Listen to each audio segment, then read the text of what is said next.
ladies and gentlemen. The very word secrecy is repugnant in a free and open society, and we are, as a people, inherently and historically opposed to secret societies, to secret oaths, and to secret proceedings.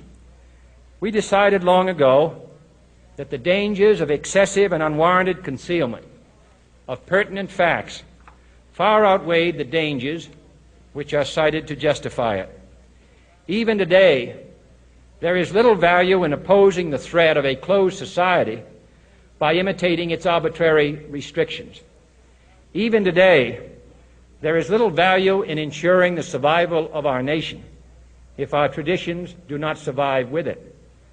And there is very grave danger that an announced need for increased security will be seized upon by those anxious to expand its meaning to the very limits of official censorship and concealment. That I do not intend to permit to the extent that it's in my control. And no official of my administration, whether his rank is high or low, civilian or military, should interpret my words here tonight as an excuse to censor the news, to stifle dissent, to cover up our mistakes, or to withhold from the press and the public the facts they deserve to know.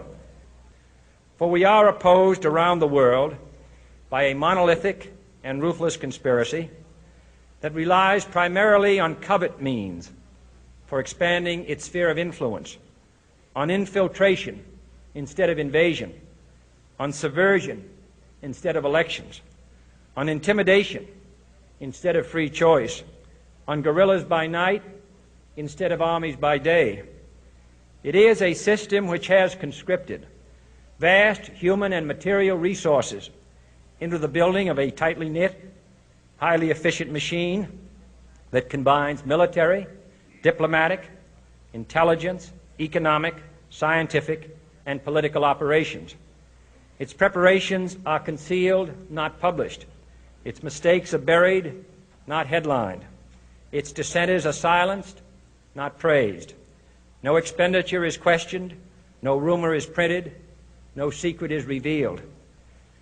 No president should fear public scrutiny of his program, for from that scrutiny comes understanding, and from that understanding comes support or opposition, and both are necessary.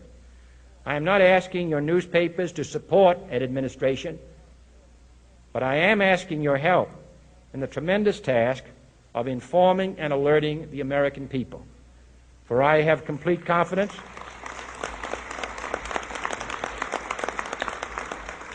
in the response and dedication of our citizens whenever they are fully informed.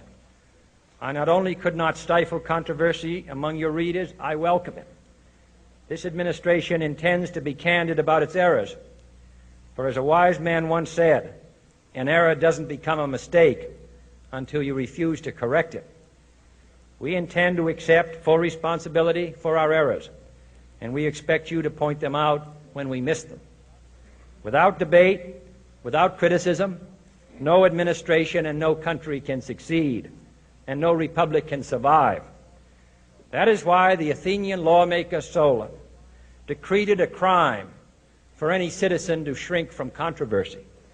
And that is why our press was protected by the First Amendment, the only business in America specifically protected by the Constitution, not primarily to amuse and entertain, not to emphasize the trivial and the sentimental, not to simply give the public what it wants, but to inform, to arouse, to reflect, to state our dangers and our opportunities, to indicate our crises and our choices, to lead, mold, educate, and sometimes even anger public opinion.